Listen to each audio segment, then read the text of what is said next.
Hey guys, I'm back with Dr. Lauren Roche, and he's been writing yet another magnum opus. This one is pretty hefty and rich with knowledge and just the delight and syrup of life. And I have so many questions to ask him about this, but there's a particular thing that we're going to talk about, which is a part of his book, which is in the book itself. And I'm drawn by the title. It says, "What is a thought?" Hi, Lauren. What is a Hi. Wow.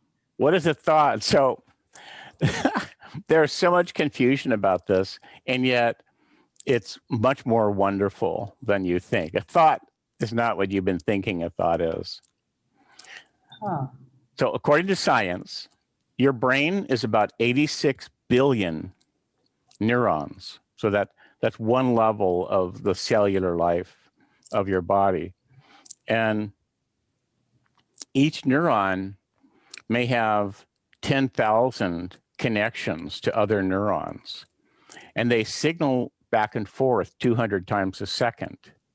So what your brain is always doing is 86 billion. So what is the math? Times 10,000 times 200 times a second.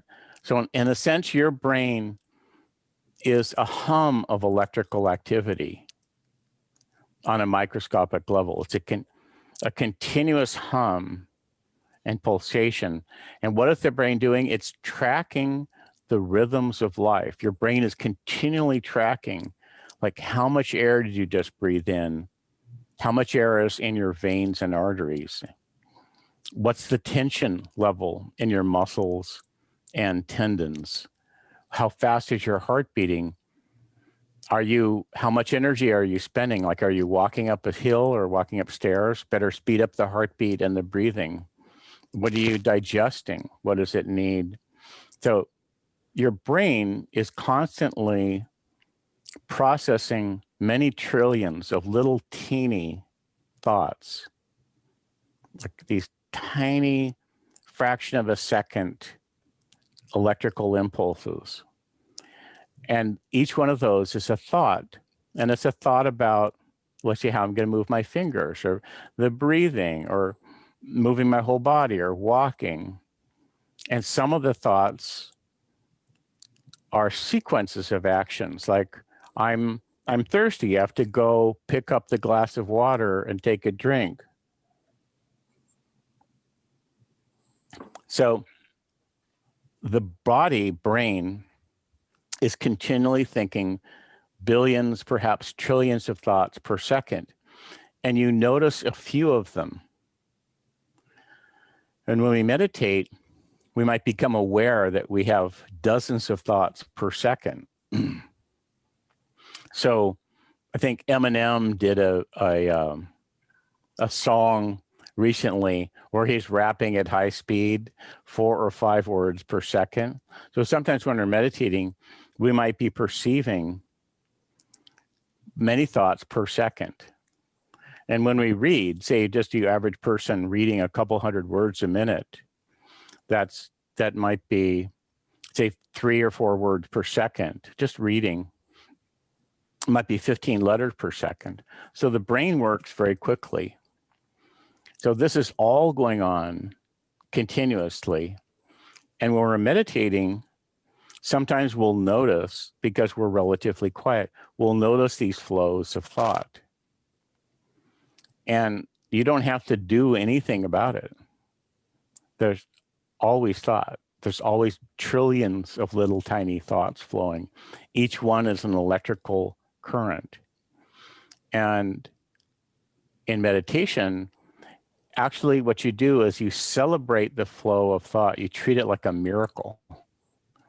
And some of the thoughts are currents of desire that you can identify. And you allow your attention to be attracted to what you're desiring, and you can ride that current of electricity inward towards your own essence. So thoughts aren't a problem. And love isn't a problem. Passion isn't a problem. Wanting to jump up and dance isn't a problem. Being restless isn't a problem, Mm. because the body's always fluctuating between resting and excitation. So no matter who you are, where you are, there's going to be a few seconds or a few minutes in which you're deeply relaxing. Ah, it's like falling asleep. And then minutes or seconds in which you're just excited, like I want to jump up and do stuff. So that fundamental rhythm of opposites, breathing in, breathing out, resting and relaxing and being excited, these are the play of opposites during meditation. I like that. I like that you say, and you've often said that it's no reason for concern if you're meditating and a thought emerges in your mind. Yeah. And it's amazing that what people get from all this whole world of meditation is a complaint against thoughts. And it's a total mistake to think that way. So would you celebrate? Every thought is a miracle. Mm-hmm. Like if you look at anything, we make our technology that's a kind of an imitation of the way our brain works.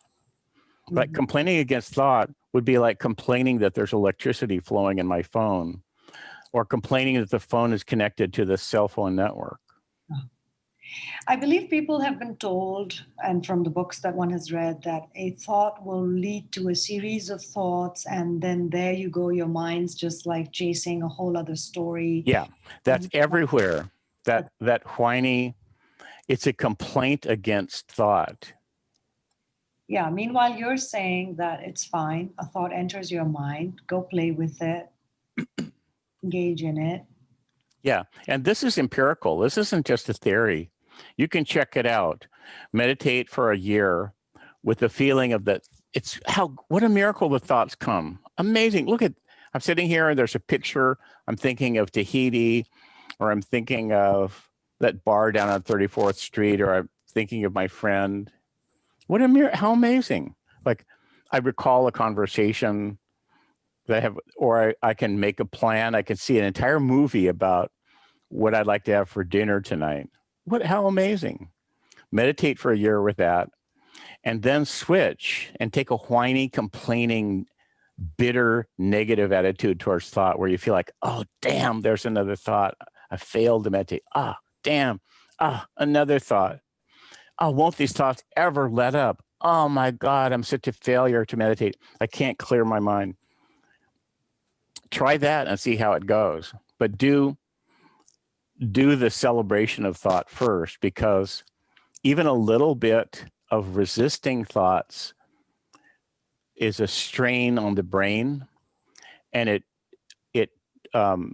trains, it throws you off your game, and it takes a long time to recover. So for the viewers watching this, is the goal then, clearly it sounds like the goal is not to reach a point necessarily where you have a completely clear mind and you're completely thoughtless, because that's what people are told in meditation books, that you have to reach that state. Yeah, people have been sold the wrong goal of meditation, and it makes meditation impossible. The yoga texts are very clear.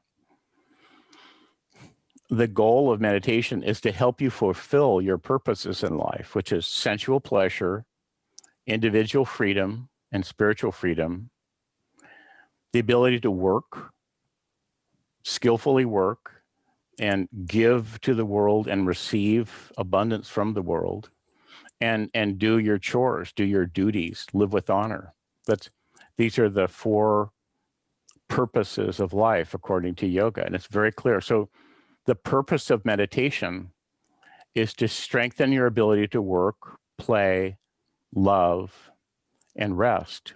And you evaluate your meditation by, am I better at work? Am I better at love? Am I have more fun playing? And when I need to rest, can I plunge into deep rejuvenation of sleep? That's how you evaluate your meditation. Forget everything, all this crap. Just throw it away to do yourself a favor. What's going on? It's as if meditation was, say, ping pong, where there's a handy racket and a ball and like a room-sized table and you can ping and a little net. People are being told, pick up your pool cue and hit the 8-ball into the corner pocket. And they're like, but I don't have an 8-ball and I don't have a pocket. There's a confusion of sports. There's thousands of different meditation techniques and they're all lumped together. So when somebody is learning to meditate, the sequence is like, well, first pick up your pool cue and then hit your tennis ball. And then they shift to water polo and then dunk your 8-ball into the net at the end of the pool. It's like 3 totally confusing things taken out of context. Just throw away everything and let yourself begin afresh. And quite simply put, I feel like it's just as simple as you often say, it's just inner housekeeping. You just as you clear your room so you can sit down and perform better and work better with a clear mind, you clear your table. Thoughts are just like that. They rise up and sitting with them and going through that process, breathing through them. It's kind of just like assigning them and letting them be, becoming aware. That's right. And for most people, if you meditate, say for 20 minutes twice a day, usually the whole time is clearing. Like a thought comes and it's like doing the dishes. Like, what's this thought? Oh yeah, I forgot that thing. And okay. And then another thought comes. What's this? Oh, this thought has a feeling. Oh my God, I feel sad about like my dog. I didn't take my dog for a walk yet today. So each thought comes and it needs a certain amount of tending. And you're just attending. It's like doing chores. It's like doing the dishes. Like, okay, this glass, I remember I have to touch it carefully because I can't just throw it in the sink. It'll break. And then, oh, this pot needs a little bit, I need to soak it a bit. So you're just tending to your own life during meditation. And if you forget completely the idea, all these stupid shoulds, like I should be quiet, I should have no thoughts, I should clear my mind. No, you're clearing your mind. By not meditating, it's kind of like leaving the dirty dishes in the sink and never looking at them and never addressing them. Meanwhile, there's fungus starting to grow over there and it's just an unhealthy environment in your mind. Therefore, taking the time and being with everything that is arising. And even if all you're doing for those first 10, 20 minutes is just sorting through your thoughts or just revisiting and becoming reacquainted with them, is perfectly fine. It is you clearing out the dishes and putting them in their assigned spaces. Yeah. So meditation is a time that we give ourselves to let our nervous system tune itself up to function better. Yes, Dr. Roche, that's where the juice is. That's all of it right there. I love it. And all it is just a few minutes a day. It doesn't even require a massive commitment, but it just helps to organize things that may otherwise become just niggly feelings that keep rising or get, projected in different ways in different situations where they don't belong. Yeah, you want to have a toolkit like of a 10-second meditation, like one breath, one long, slow breath, a minute meditation where you tune in, a 3-minute, a 5-minute, a 10-minute, and a 20-minute. And even like an emergency recovery meditation where you go, you know what, I'm really tired. This was an incredibly hard week, where you give yourself a Saturday morning and say, okay, I'm going to give 2 hours to recovering. Mm-hmm. So you want to have a range of practices where mainly you would be doing, say, 20 minutes to half an hour in the morning and before dinner. And in addition, you'll have little half a minute, 1 minute brief touch-ins So you build up your personal toolkit. It's about living like as if you're much wealthier than you are. So it's like you're more of a sleek animal. The animal of your body is happy and well tuned. Awesome. Well, thank you so much, Dr. Roche, yet again.